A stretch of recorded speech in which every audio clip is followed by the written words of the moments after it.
Hello everyone, this is Isaac Barnes from GoPlayers.com, the most interesting place online to learn about federal contracting. Today I wanted to talk about an interview I recently did with an amazing person by the name of Judy Bradt. Judy Bradt is an author, a consultant, a speaker on government contracting. She's helped over 5,000 companies win and compete on government contracting. She has an amazing track record. I'm a real huge fan of her work, so I decided to do an interview with her just to pick her brain and give the audience, the readers, just some of her knowledge, just access to some of her knowledge. And also, selfishly, I wanted to learn what she knows myself. Some of the highlights from the interview, I just wanted to go over a few of them. The first thing me and Judy talked about was you have to familiarize yourself with federal agencies. Go online, do some research, figure out which agencies are out there and how you're going to approach those agencies. As you may know, there are a lot of government agencies out there, so like she said, you have to take time to familiarize yourself with at least a few of them so you know what you're getting yourself into. The second highlight that I wanted to talk about that she brought up was you have to know what problem you can solve for potential customers. If you don't know what you do good or what you're best at, there's no way a customer is going to sit down and listen to you and pay attention to you long enough to find out if you would be good or perform good on their contract. So they're not going to issue a contract unless you can prove that you solve a problem that they have. The third thing in the interview was that she brought up was subcontracting experience counts as past performance. This is one thing I hadn't really thought about, which seems like common sense. When you're first starting off, focus on getting a subcontract. If you cannot get a prime contract, because getting a prime contract, there's typically a lot more competition out there for new companies to try to get prime contracts. So it's better for you to try to get a subcontract with a larger company or with the prime of another contract.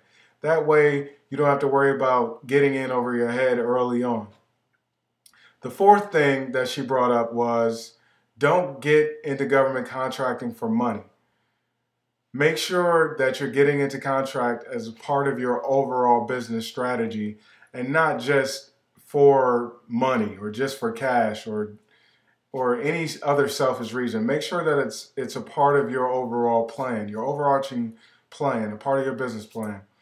The fifth thing that she said was you have to have a strategy. Don't just get into government contracting and think you're just going to win contracts. You have to have a strategy. You have to have plan A, plan B, and a plan C to make sure that you're on the right path for success. The sixth highlight is, on average, new companies spend at least 20 months and $86,000 trying to win their first contract. I didn't know this. I had no idea, and it may seem daunting, but hey, if this is a business you want to be in, then you're going to have to make some sacrifices up front, just like any other business. You can't, majority of business, you can't just get into them. You're not going to just get into them and make a lot of money without investing something up front. You may get lucky. A lot of contractors do get lucky. So, I mean, don't give up. Like I said in the last video that I did, think positive. The seventh highlight that she brought up was understand the government's buying process by looking at how they buy from your competitors. This one, basically all she's saying is know who your competitors are in the industry and take time, do your research, go on different websites, figure out how the government is buying from them, what their process was to buy from them, and make sure that you're setting yourself up for the government to buy from you on using that same process or a similar process. The last highlight is get to know the government buyers before they issue RFPs or solicitations.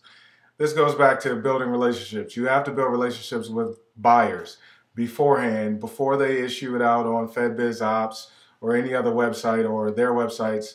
You have to get to know them first and build relationships long before they issue any contracts, because if you don't do it, somebody else is going to do it. You're going to lose out. So that's basically all she's saying on that one also. That's the highlights for the Judy Bradt interview.